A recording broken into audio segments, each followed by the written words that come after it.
Emma Goldman, the famous anarchist leader, has returned to the United States after an exile of 15 years.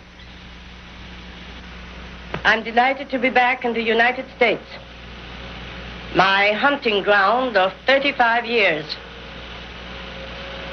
The country where I had my innings in the social and economic struggle, and where I decided to devote myself to the presentation of anarchism, a social philosophy which aims at the emancipation, economic, social, political, and spiritual of the human race.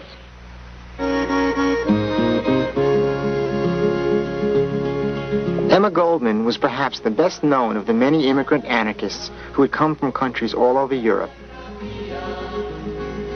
Italians, Russians, Germans, and Spaniards had been converted to the ideas of anarchism, first preached by the Russians Michael Bakunin and Peter Kropotkin.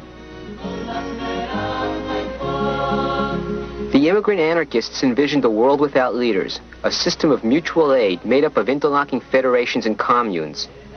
The anarchists hoped their persistent educational efforts would pay off when the working classes would spontaneously rise up and overthrow their oppressors.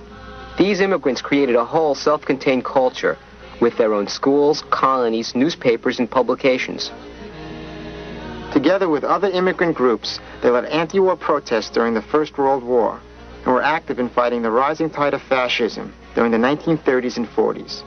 And they were also the prime targets of government repression, earmarked for wholesale arrests, deportation, and lifelong harassment.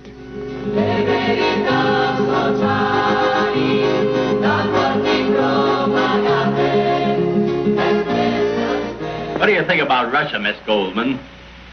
I consider Russia and America the most interesting countries in the world today. How about Hitler? I don't know him and don't want to.